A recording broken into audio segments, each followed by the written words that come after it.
ชื่อจำปาบ่ได้ใช้อันเอาออกแล้วมองดูอันนี้แพรนี่ล่ะเอาแพรออกแล้วมองดูแล้วเบิ่งแค่น่ะคอยพดออกพดออก โอ้ไข่เนาะพี่น้องเอ้ยก็คือแบบกำบ่ได้เลยบ่กำบ่ได้โอ้ยบ่ออกก็ยาเราเจ็บ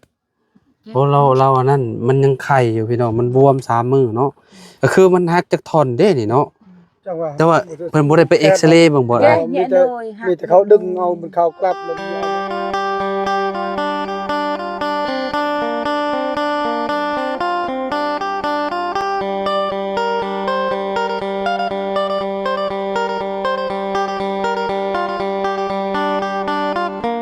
สบายดีสวัสดีพ่อแม่พี่น้อง FC เบิดสุขุสุคนเนาะบ่ว่าสิอยู่ในและก็ต่างประเทศเด้อพี่น้องมาพบมาพ้อกันเนาะกำเฮาเส้นเก่าเส้นเคยพี่น้องเนาะมื้อนี้พี่น้องเฮาก็เข้ามาทางบ้านห้วยยืงเด้อพี่น้องเด้อเนาะก็บ่ได้เข้ามาอดดนเลยพี่น้องเอ้ยเนาะหลายเดือนแล้วบ่ได้เข้ามาทางบ้านห้วยยืงนี่ประมาณ3-4เดือนได้แล้วบ่จักพี่น้องเอ้ยเข้ามาก็มีทางครอบครัวนึงพี่น้องเอ้ยเนาะซึ่งเอื้อยเพิ่นก็เลิกลากับสามีว่าซั่นเนาะลูกก็เนาะอยู่น้ำเพิ่นนี่2คนว่าซั่นพี่น้องเอ้ยเนาะน้องผู้หนึงก็คือแบบเพิ่นตกเขื่อนเนาะแขนเพิ่นหักพี่น้องเอ้ยเนาะไปเบิ่งไปชมกันพี่น้องเอ้ยเนาะไปถามที่ไปที่มาก่อนเนาะโดยมาหาเพิ่นก่อนเนาะโอเคพี่น้องเอ้ยเนาะมาหาเพิ่นกันเลยเนาะสบายดีเด้อโดยสบายดีล่ะพี่น้องเอ้ยเนาะขออนุญาตเด้อติดไม้เด้อล่ะเด้อพี่น้องเอ้ยเนาะอันนี้ลูกคนกกเจ้าบ่ลูกคนกกอ๋อเจ้าชื่อจังได๋ฮะซื้อลำพอชาวลำพรโดยจักปีแหละเจ้าก็บ่ฮู้แหละฮ้อนระบบประมาณ30กว่าแม่นแหละได้ลูกเจ้าชื่อหยังเจ้าชื่อหยังล่ะซื้อจำปาน้องจำปาจักปีน่ะน้องจำปานี่อันใด12นะ12ตะกี้แต่ก่อนเจ้าอยู่ไสฮะตอนนั้นจะมาเข้ามาดุอยู่แถวนี้อยู่บ้านซะเองจะไปอยู่น้ำพัวบ่อืมเป็นได้คือได้ย้ายมาอยู่พี่ญาติพี่พัวบ่ได้จบกินแต่อย่ามาเล่นไผบ่ได้เฮ็ดเวียกซอย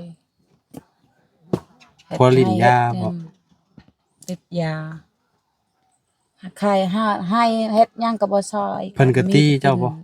เราบ่ตีแต่ว่าแบบมีแต่เราบ่ได้เฮ็ดซอยนอนอย่างเดียวบ่มีแต่กินแล้วก็นอนไม่ได้แต่นอนแล้วไปหากินใครเนาะเพิ่นบ่ตีเนาะเราบ่ตีเฒ่าแล้วบ่ปัวนมแล้วจำได้ก็จำมันจำอายก็แล้วบ่ซ้ำบ่ค่อยนี่แม่นจำเจ้าแล้วมันสิใกล้จำเจ้า30ปลายค่อยก็ได้ประมาณราวๆกันเนาะนี่แหละแขนเป็นหยังนี่ล่ะตาบ่แขนจะเป็นหยังตาก็ไปดูดอกแต่เหือดตกแต่เหือดตกเฮือนแขนหักบ่โอ้จังเอ้ยได้จังมื้อเลย3 มื้อแล้ว3มื้อแล้วเป่าอยู่บ่ไปเป่าอยู่บ่ไปฮู้ได้จังได๋ว่ามันหักล่ะมันเจ็บบ่โดยยกบ่ได้บ่โอ้ตกสูงบ่จะตกมองได้ฮะตกมองนี่ใช่นี่แหละไม้ตัวนี้แหละบิดแล้วลงนี่ตกมองนี่ตกแล้วแขนมาถึงนี่บ่จักทุกคิดแขนถึงดินเลยเอ้าเจ้าลูกกลางคืนบ่เรื่องแนวใดลูกไปเห็นหยังกันน่ะคือว่าตกอยู่นี่บ่ก็จ้าแล้วกันบ่เราลูกไปเฮ็ดหยังลงเฮ็ดกินลูกไปเฮ็ดกินไปเมื่อแต่หาชอมื่นบ่เลยได้มื่นบ่มื่นไม้นี่มื่นไม้นี่บ่ป้าพี่น้องเอ้ยเนาะ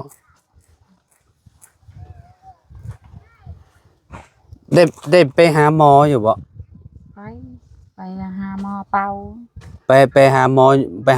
เป่าซื่อๆบ่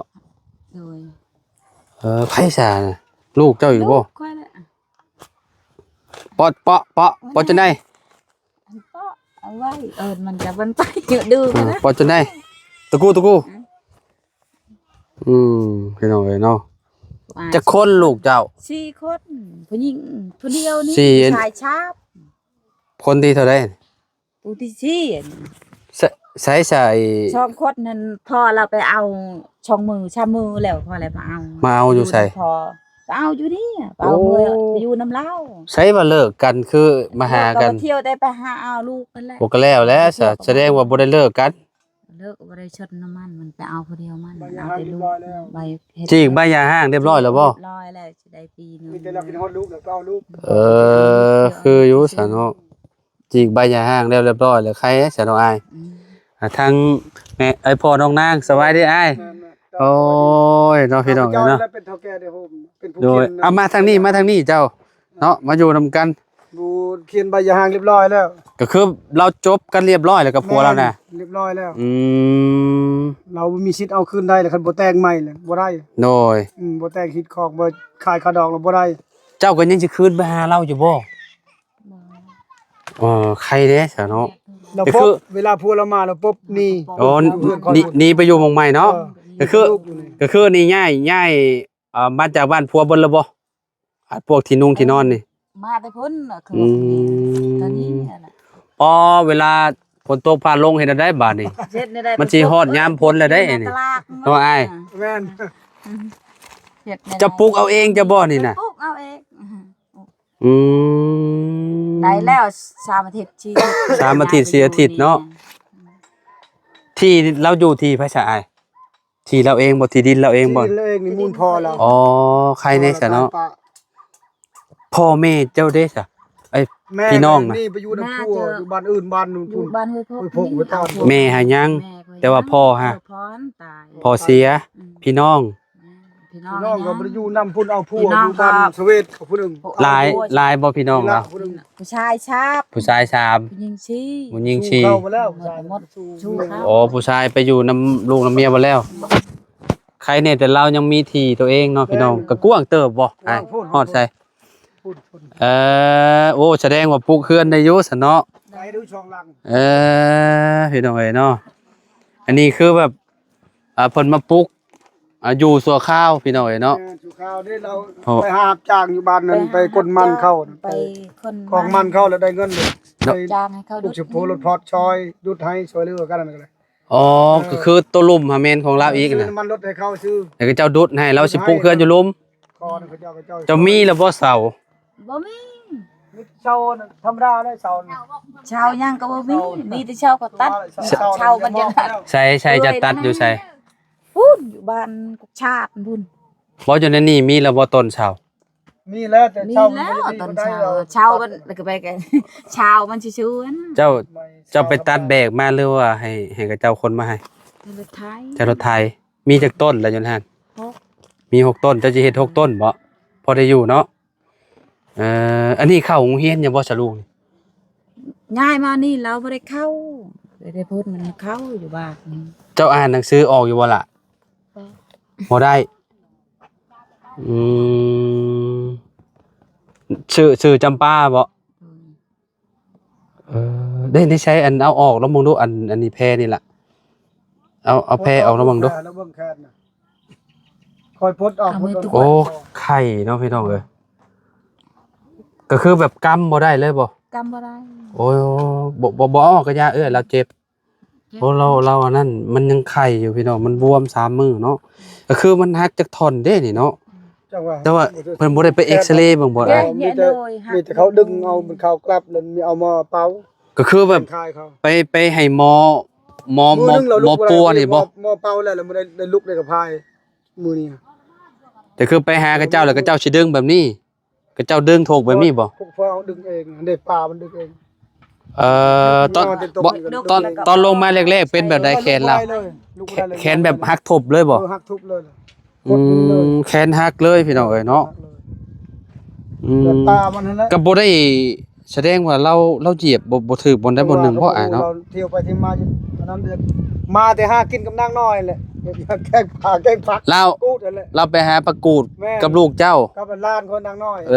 อ กับผู้นี้เขาทราบ กลับมาแล้วก็คือแบบเที่ยวเฮ็ดอยู่เฮ็ดกินเนาะ กินร่วมกันนั่นแหละกินชุ่ม ลงดังหมองหันบ่ นั่นแหละ อ๋อ บ่ได้กินบ่ได้ หมองนี่เนาะ หากระตอกตะปูนมันคลิกตัวนี้แหละเลยคือจะเป็นลูกปิด บ่แสดงว่าไม้นี่ผลิกบ่ คลิกเลย โอ้นี่ตอนนั้นบ่ได้ตอกเนาะ เชือกจะ มันผลิก โอ้มันถึกจังหวะแบบว่าเฮาตกขนาดพี่น้อง ไม้นี่ทับ เนาะ มีบ่ได้ฮู้นำมันเวลามันเห็นมันเล็ก เวลาจะลงแบบได้ก่อนล่ะ เวลาจะตกลง นี่ล่ะไม่ใช่ใช่ จะล่มเลยบ่ เฮ้ยไม่ใช่เนี่ยไม่ยุด เราเว้าลาวบ่จะค่อยได้ปานใดพี่น้อง แจ้ง เนาะ ตะกี้ว่า เว้ารถบ่ต้องย่านดอกล่ะเอ้ยเว้ารถบอกรถ บ่จักกับภาษาซ้ํ อ่าเราเป็นคนบ่อยากเว้าปานใดบ่ มันอยากเว้าพวกมันฮู้จัก แต่เราจะบอกอยู่เนาะเราจะบอกอยู่แต่ว่าแบบเราสื่อสารแบบบ่ค่อยได้ปานใดพี่น้องเนาะเฮาต้องเข้ามาหาเราดุๆเนาะเราจังบ่ว่าครอบครัวได้เลยพี่น้องเวลาเฮาซุมเฮาไปก็คล้ายๆคือน้องเพิ่นนี่แหละเนาะอยากตอบซุมเฮาอยู่แต่ว่าตอบบ่ได้อะนะ อึกเลย อืมก็คือซุมเฮาเข้ามา แม่น หาแม่เจ้าแรกๆก็คือกันเนาะแม่ตู้เนาะ แม่น แล้วก็น้องอีหยังลืมแล้วเด้นี่ลูก นางน้อยนาง ลู ลู ก ก ลูกนางหยัง นางน้อยลูกสาวคำ นางน้อยน่ะลูกเสาค่ำน่ะ ลูกคอยนี่นางดูดี ดูดีก็เก่งอยู่ดูดีเราเว้าได้หลายอยู่ ตักน้ำเป็นนางน้อย อืม นี่ได้ใช้งานเลยเด้อของเกียรติก็ไปตักน้ำ ดุเนาะ ดุเลย น้องจะปาประมาณ12ปีพี่น้อยเนาะก็อีต้นเล่าอยู่ได้พี่น้อยเนาะเพราะว่าเด็กน้อยพี่น้องเนาะไปหาอยู่หากินแล้วก็พลาดพี่น้อยเนาะมาเหยียบนั่นนี่ผลิกล่มลงเลยแล้วก็ได้มื้อนี้เจ้าคือได้อยู่เฮือนจ้ะมื้อนี้เจ้าบ่ได้ไปเฮ็ดเวียกบ่ บ่ได้ไปค่ะแต่มันเจ็บ เบิ่งลูก เบิ่งลูกนี่เบิ่งแม่ลูก แต่ละมื้อเจ้าบ่ได้อยู่เนาะ ไปเฮ็ดงานกลมัน วันเท่าใดก็เจ้าให้ วันเช้นเช้า วันละแสนเช้าพอได้อันนั้นเนาะซื้อข้าว ไปซื้อข้าวเก็บ เพราะว่าบ่มีข้าวกินเด้ ยังก็บ่ได้มีแต่ซื้อข้าวเก็บจะได้ กินง้อนี่แหละบัดยามพ้นนี่แหละเนาะบัดยามพ้นตกผ้าลงนี่แหละพี่น้องเอ้ยเฮือนนี่คือแบบชั่วคราวเนาะมันก็บ่ได้ดีเด้พี่น้องเอ้ยเนาะเวลาพ้นมาแฮงๆนี่เรียบร้อยบ่ได้เนาะอ้ายเนาะไอ้สินอนอยู่ใช้แล้วพี่น้องเปียกเบิดแล้วเนาะเราก็เก่งอยู่เด้เรามีไผมาซอยเราซะอ้าย บ่มีไฟเลยคอยกับข้าวเวียก เอาเราเฮ็ดเอาเองเลยบ่นี่ เฉพาะเลยมุ้งเอง ป้า มันจะเป็นนี่เลย ก็วางเฮ็ดอยู่ กลางคืนแล้วมาจะเฮ็ดงานแล้วเฮ็ด เพิ่นเฮ็ดเอาเองเลยนี่เนาะ ไปฮ็ดงานกลางคืนจะเฮ็ด งานเวลากลางคืนมาแต่เฮ็ดเวียกแล้วก็เอาเฮ็ดเลยนี่เนาะอ๋อเฮ็ดเอาเอ้ยเนาะเก่งอยู่ยอมรับว่าเราใจแกร่งอยู่พี่น้องเอ้ยเนาะมาอยู่นี่ได้2อาทิตย์แล้ว โดย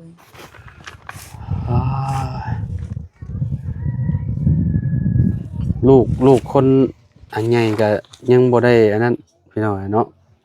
ยังเฮ็ดเวียกหนักบ่ได้ปานใดเราก็เฮ็ดเวียกอันอยู่บ่สมมุติ มีแต่ช้อยตักน้ำ ซอยตั้งน้ำตั้งในเนาะเฮ็ด ช้อย เจ้าเฮ็ดกินเป็นเบิดบ่ล่ะ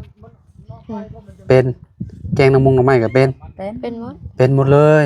ปนปอบปนปลาก็เป็นได้เนาะเวลาอันเจ้ามาแต่เวียกกับเล่าแล้วหนึ่งข้าวหนึ่งน้ำเนาะถ่าเนาะ มีแต่กินให้กินให้ สู่ชีวิตอยู่เห็นไหมเนาะตอนเจ้าไปอยู่น้ำพัวเจ้าพากันเฮ็ดหยังอยู่ในบ้าน เฮ็ดให้ เฮ็ดไร่เฮ็ดสวน แคมก็เอาน้ำดินเข้าดินตัวเองก็บ่มี เฮือนชานปลุกอยู่บ่จุพุ่นมีบ่อาศัยอยู่นะ อยู่เฮือนเก่ามันพอเท่า เฮือนเก่าบ่เฒ่า ป้าเขาอยู่เฮือนใหม่แล้วก็ให้อยู่เฮือนเก่า ใหญ่เติบบ่ ใหญ่เติบแล้วก็12เช้า ผัวหาบ่ได้มี เฮื เฮื อ อน น แล้วเฮือนเก่ามันจะเพแล้ว ผัวหาบ่ได้มีเฮือนมีชาน บ่มี อืม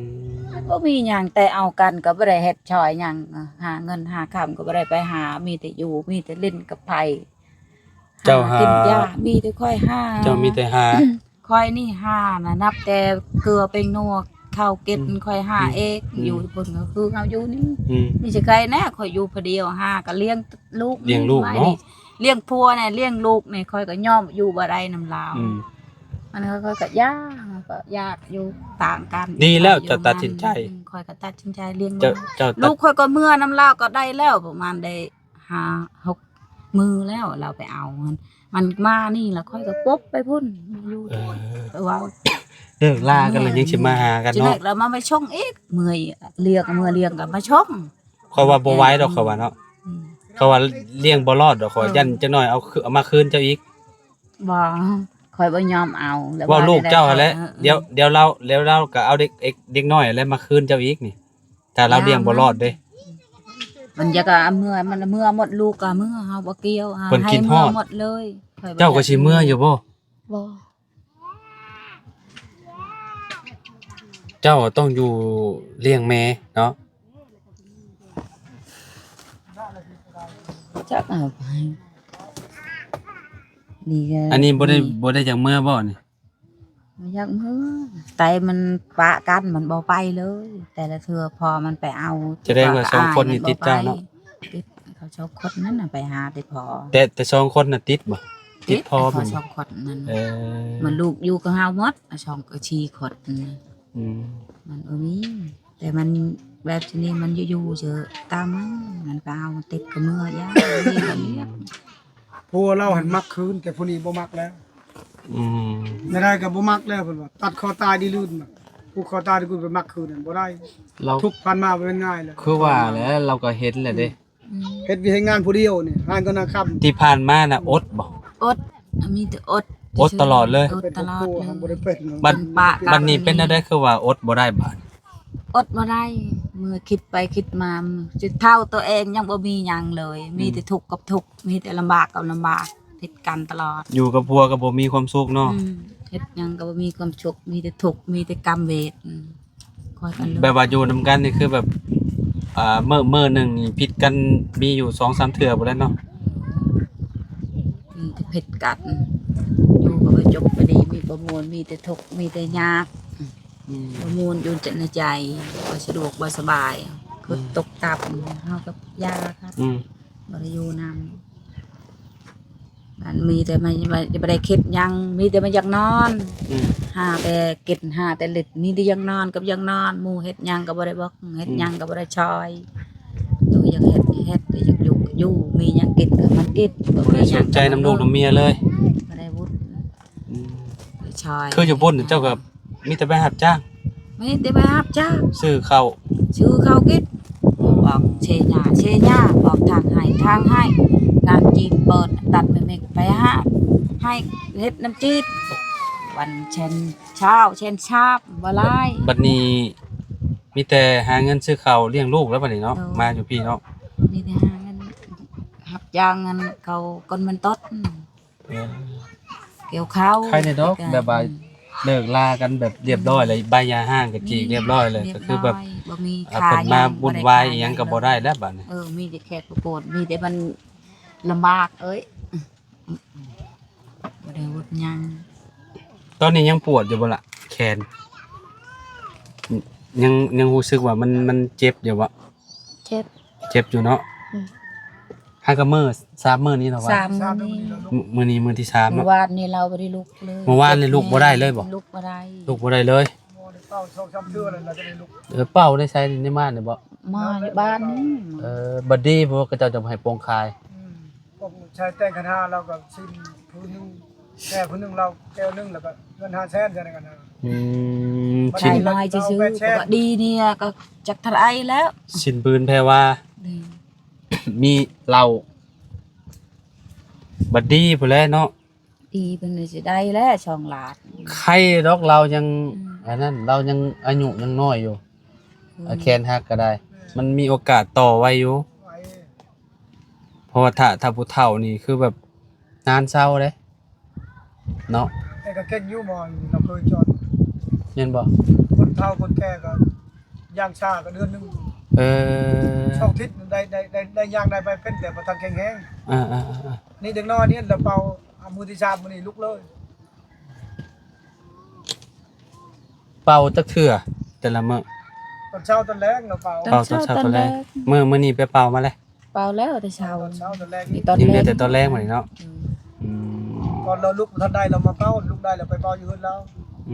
ย่างไปเป่า เช้านี่ไปย่างไปเป่าอยู่พุ่นวานชื่นนี่เราไปเป่าอยู่นี่ ย่างบ่ เรา ได้ไป เราย่างไปบ่ได้เนาะ ลุกบ่ได้ อืม ลุกได้จะไปเป่าอยู่เพื่อนแล้ว อืมเบิ่งคือเพิ่นมีความคิดนี่แหละพี่น้องเนาะคือคิดตลอดเวลาทั้งน้องมันน้องจำปา นี่ คิดฮอดบ้านบ่เจ้าเกิดอยู่ไสเกิดอยู่พุ่นแล้วเนาะ เกิดอยู่พุ่น คิดฮอดบ้านบ่จัก กินฮอดเลย ไม่ได้กินฮอดนะคิด ทรมานกินฮอดเลย บ่ได้คิดฮอดนี่ บ่ได้ไปไกลเลยเราตั้งแต่เมื่อนี่ ลาวไตเมื่อบ่ได้ไปสองคน พอพาเมื่อก็บ่เมื่อนํ อืมเป็นหยังอ่ะล่ะบ่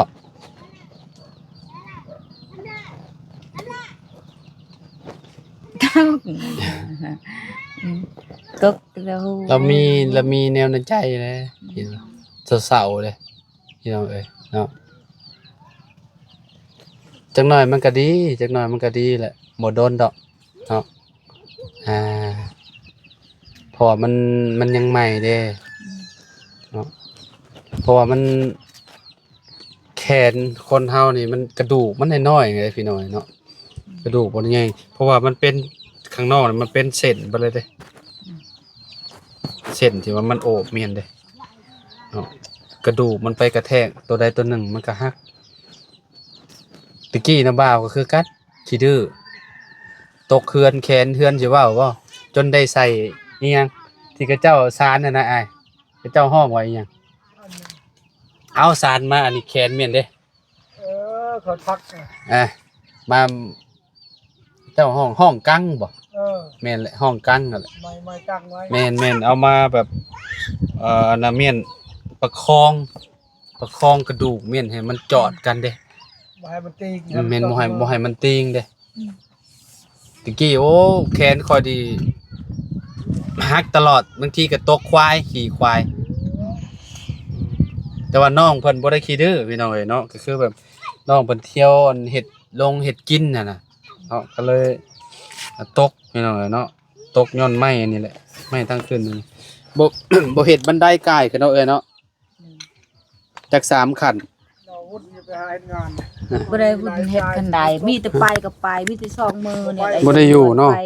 นี่เฮ็ดเฮือนเนี่ยวงเวลาเขาพักละไป กลางคืนบ่เจ้าเฮ็ดเฮือนหลังนี้น่ะ เฮ็ดกลางคืนเมื่อแต่เฮ็ดงาน4โมงก็เฮ็ดเฮ็ด บ่ 5โมงเฮ็ดเฮือนนี่ แล้วขับจุเมื่อเฮ็ดกินไปอยู่คอยอยู่เฮือนอาย สดพี่น้องเอ้ยเนาะหนักสุดๆเลยเราก็ได้เฮ็ดด้วยตัวเองถือว่าสุดยอดแล้วเก่ง ทาง เก่ง นี่น้ำนี่ อันนี้เราทางพร้อมเนาะงานเวลาทางพร้อม งานเวลาทาง ใครแน่แต่เรามีที่เป็นของตัวเองพี่น้องเอ้ยเนาะ เขาพัก มีที่เป็นของตัวเองแล้วก็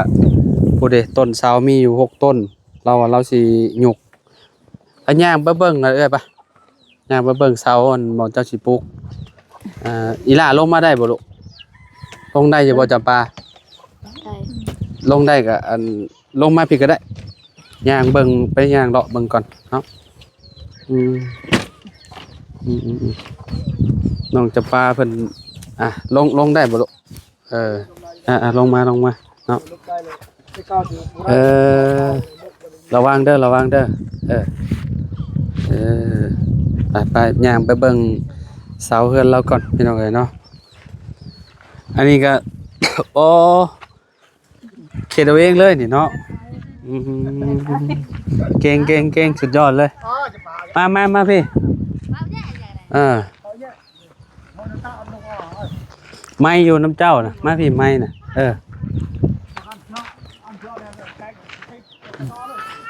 โอ้นี่อันนี้ก็เป็นที่เจ้าเนาะโอ้เจ้าแบ่งกันแล้วบ่ดินน่ะแบ่งเรียบร้อยเนาะโอ้นี่เด้เสาจะซื้อมาบ่นี่ก็ได้น้องตัดให้บ่โอ้ได้อยู่6ต้นเนาะพี่น้องเอ้ยแต่ว่าพวกไม้ยังมันยังบ่ได้เนาะ อืมถ้ามีไม้อีหยังมันก็คือว่าปลูกขึ้นก็โอเคได้เนาะได้อยู่ได้เช้าอยู่แล้วเนาะพวกไม้อันไม้ค้างไม้หยังมันหั่นนะพี่น้องเอ้ยเนาะแล้วสิปลูกหมดได้ปลูกอยู่นี่เลยเนาะเออได้สิทันน่ะนี่ จะบ่ทันแล้วสิได้ปีหน้าแล้วบ่ ปีหน้า มีนางเลย เพราะว่ามันสิฮอด บ่มีไผสิเฮ็ดให้ เพราะว่ามันสิฮอดยามพ้นเลยเด้ เฮ็ดยามพ้นเจอย ามพ้นเจ้าสิอยู่ใช่ ปบในตลาด ตารางใช่ ในตลาดเฮือนนั่น เจ้าก็ไปอยู่นํพี่น้องก่อนบ่ได้บ่ บ่ได้ อืมอย่าปลูกอยู่นี่เนาะมี6ต้นแล้วพี่น้อง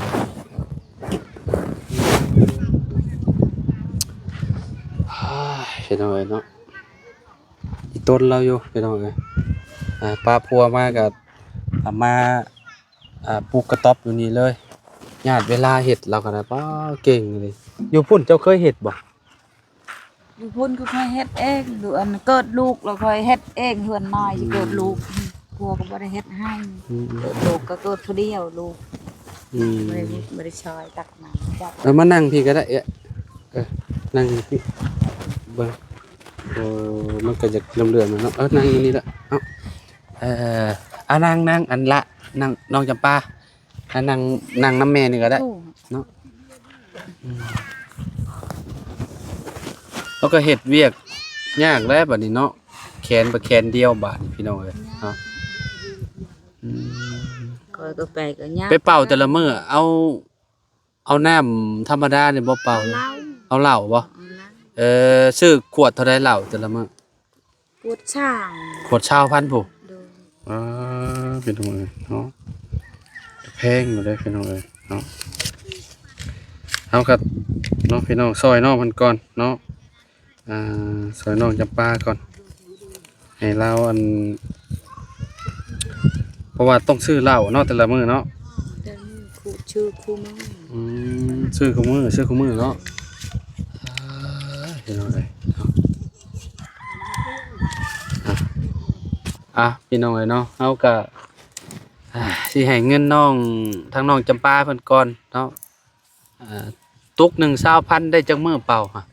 เป่าอันน้องเพิ่นนี่ ได้ชาม50,000 ตุกหนึงได้คืออยู่เนาะเพิ่นก็บ่ได้เป่าอันอมหลายเนาะอย่าว่าอันนั้นซื่อๆเนาะ ท่านใช้นำงาหอทา โอเคนะบ่าวสิเอาเงินให้เด้อล่ะเด้อเจ้าเอาไว้ไปซื้อเหล้าเด้ออะล่ะโอเค ใจ โดยพี่น้อยเนาะ ใจละลาย เดี๋ยวเพิ่นหายไวๆพี่น้อยเนาะให้ทางน้องจะป้าเพิ่นหายไวๆเนาะเพราะว่า เราก็คันว่าเราบ่ดีนี่ก็ทางเอื้อยนี่ก็ไปเฮ็ดเวียก ไปเฮ็ดเวียกเฮ็ดงาน ไปเฮ็ดเวียกเฮ็ดงานก็ยากต้องได้เผาลูกเนาะ อึดได้เงินข้าวกินอึดได้เงินข้าวกินก็บ่มีกันลูกบ่หายไวนี่ก็มีแล้ว ใครดอกเรา งานแล้วมื้อนี้ เราไข้แน่แหละบัดนี้เนาะเรา สิได้สิตุแหละลูกมื้อนี้มันสิได้ลุก เช้าไว้ๆเด้อหล่ะเด้อ เมื่อวานซื้อนี่ โดยเศร้าไว้ๆเศร้าไว้ๆเนาะ เฮ็ดในใด เดี๋ยวมื้อหน้าน่ะบ่าวสิเข้ามาเยี่ยมใหม่เด้อ โดย พี่น้อยเนาะเพราะว่าเฮาเข้ามาแรกๆน้องเพิ่นก็ยังแบบว่ายังบ่ลืมบ่หยังหั่นน่ะพี่น้องก็เลยแบบอยากเชียนย่านนิดนึงเนาะกับมีแต่พยายามมาเด้อบ่ต้องย่านนะบ่าวดอกเนาะตะกี้แต่ก่อนนะบ่าวก็เข้ามาหาทางน้องน้อยทีมงานเข้ามาก็เพิ่นก็บ่ได้ปากได้เว้าพี่น้อยเนาะจนน้องคำเนาะเรามาแต่เวียงแม่ของน้องน้อยเพิ่นแหละมาแล้วก็มาออกนำทีมงานตลอดเนาะนี่น้องวงน้องนางตะกี้แล้วก็น้องคำเนาะตอนนั้นเฮือนก็คือแบบนักพอสมควรอยู่พี่น้องเอ้ยเนาะตอนนั้นกระต๊อบน้อยๆแม่ตู้เรานอนอยู่หั่นน่ะก็บ่ได้แตกต่างกับเฮือนอันของเจ้าชื่อจังได๋ก็คิดนี่ขอลืมชื่อเจ้าเลย ซื้อลำพอ บ่แตกต่างกันกับเพื่อนชาวลำพรดอกพี่น้องเอ้ยเนาะแบบนี้เลยนี่แต่คิดง้อบัดเวลาฝนตกนี่แหละเนาะมันสิฮ้อนยามฝนแหละตอนนี้ ตอนนี้เดือนหยังนี่ ย่อง อยู่ใช่ เดือน4ลาวเลยเด้นี่ ดือน4เดือน5มื้อนี้ก็ฝนตกได้อยู่แถวบ้านข่อย ยังอยู่บ่ได้ฮ้อนน่ะอยู่ ฝนตกได้อยู่บ้านข่อยมื้อนี้น่ะ โดย อืม ตกได้ยามนี้เช็ดในใดอึดบ่มี โดย จ้างให้เขาเฮ็ดแล้วเขาก็มีแต่ข้าวดีเขาสิเฮ็ดให้ เก่งยอมรับว่าเจ้าเก่งอยู่เจ้าสามารถเจียดเวลาเฮ็ดเอาเองได้ใครแน่แต่เรายังมีที่มีทางเฮ็ดเนาะพี่น้องมีที่มีทางเฮ็ดเทือนเฮ็ดชานเนาะคันว่าบ่มีที่มีทางนี่เฮง ปลูกเรือนใหญ่กันมีกับพี่น้องให้สิตุสิได้ปลูกอยู่ โดยปลูก เรือนงามสิ ปลูกพอได้อยู่ เฮ็ด ก็ถือว่าโอเคแล้วเนาะ เดี๋ยวปลูกจะได้เป็นไปชดอายุเด้อจะได้ใหญ่อันประมาณได้ อยู่จน เฒ่าๆหั่นแหละ อยู่ อยู่จน จนเฒ่าจนแก่พุ่นแหล้วเนาะ จนเฒ่าจนแก่แล้วมันจะปลูกมันจะใหญ่อีกปลูกมันสิใหญ่อีก เอาจังได๋ก็สู้ๆเด้อเอ้ยลำพรเด้อ โดย เนาะเป็นกำลังใจให้เดี๋ยวมื้อหน้าเดี๋ยวสิเข้ามาใหม่พี่น้องเนาะสู้ๆเด้อหล่ะเด้อให้ไวเด้อพี่น้องเนาะเอาสบายดีเด้อโลสบายดีบักล่ะมันชวน สบายดีไปบ่ฮู้จักเลยสบายดี พี่น้องเนาะ บักลานี่ โดย มีแต่คิดดู